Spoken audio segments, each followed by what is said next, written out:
如果你或是你的公司有这5种思维的人基本上你就很难翻身，你的公司就即将面临危险了。嗨，我是 Dawson， 曾经管理过上百人创意团队的创意人。今天我要跟大家聊一个事情，就是一家公司好的状态就是无为而治，什么都不用做就可以运行很好对不对？但是关键就在于，如果今天你的员工没有健康的思维，没有正确的思维，其实你的公司就很难达到无为而治的状态。这5种思维到底是什么呢？我们现在来细数一下，你看看你自己占了几个。第一个小农思维。什么叫小农思维呢？小农思维就是一直只懂得努力付出，认为把自己眼前的事情做完，人生就可以飞黄腾达、安逸舒适了。这样的人呢，非常可怕，因为他没有任何的野心跟长远的目标，他的格局永远都只能停留在可见范围之内。我们都知道在未来有很多工作是会被机器人取代的，尤其是一些重复性的劳动工作。人之所以有价值是因为他的野心跟他的思考。这些东西其实是机器人无法取代的，所以如果你拥有一种小农思维我觉得你应该要开始觉知这件事情。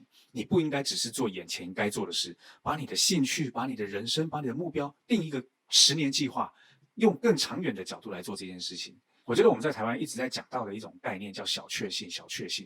其实说白了，小确幸就是一种小农思维，在现在很艰苦的环境过得很好，过得很开心，自己获得短短的快乐就好了。如果你一直秉持着小确幸的这种心理层面的概念的话，相信我，你会发现10年后的你还会跟现在一样。第2种思维呢，就是省钱思维。我相信大家一定都听过这句话：贫穷限制了你的想象。如果你一直抱着省钱思维跟你做事的人，跟你合作的人，就意味着赚不到钱。他们赚不到钱就不会给你赚钱。你就会发现小钱是省了，但这些有可能可以帮你赚钱的，他们也不会帮你，所以你也自然赚不到大钱。那讲到这里，其实我并不是说省钱不好，只是我认为花钱应该要花在可以创造产值、创造收入的地方。比如说呢，你买车。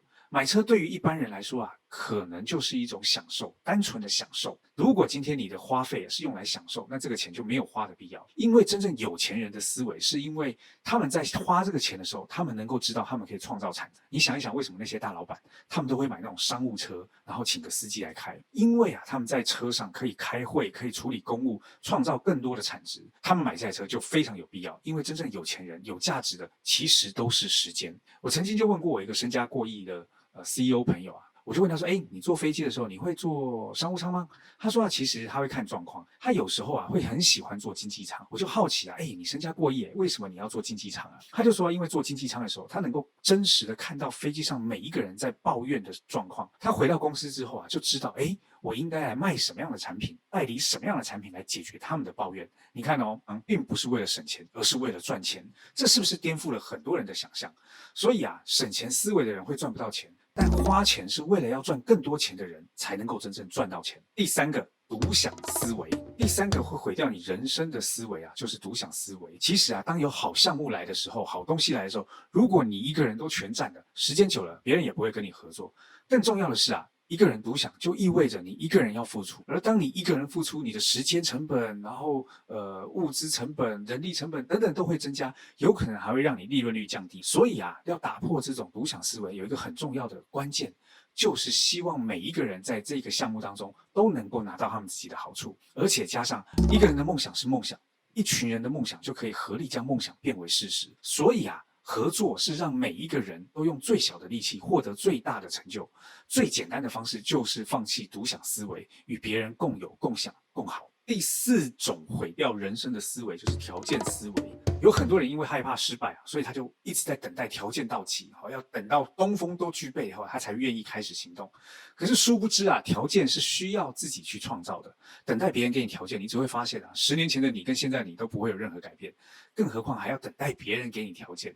如果你真的是抱持着条件思维，抱持的就是我要等到所有的东西都到齐才要动，那我会告诉你你会穷得特别的稳定。所以破解条件思维的关键在哪？你应该要不断的发现达到你目的的条件是什么，并且你要努力的去创造这个条件的形成，满足条件的形成，你才不会无限制的陷入到等待当中。其实在这里面就会发现破解条件思维的关键，唯一的办法就是行动。当你在行动的时候，条件就开始变化，条件在开始变化的时候，它慢慢就可以成型，变成你想要的条件。第5种毁掉人生与公司的思维就是步行思维。很多人都认为自己比不上别人，没有比别人有才华，没有比别人有钱，没有比别人有时间。一旦你只要把自己跟别人的各种优势来进行比较，你就会发现你陷入的不单单只是停滞不前的困境当中，你可能还会把自己的自信心然后勇气消灭的荡然无存。说到底看扁你的根本不是别人，而是你自己。所以如果你心中还存在这种步行思维，请放下这个步行思维，而专注着看自己到底哪一些东西可行。如果自己这个部分还没有达到这个能力，那麻烦去学习，麻烦去尝试，去试着做。如果你有听过一句话，不管你投资什么，投资自己是最有用的，让自己越来越强才是关键的。听完之后我请你花时间想一想，你自己拥有了几种思维，把你拥有了几种思维在以下留言的地方告诉我。我更想要听到你分享你或者是你身边有类似这样子的故事案例，你们的分享才是真正的收获，代表你们真的有把这件事情听进去。如果今天你要成功，今天的这5种思维你一定要进行改变。希望今天的内容能够帮助你，或是你在公司运营上面有一个更清楚的思维提升。我的频道会介绍很多我在人生当中的发现。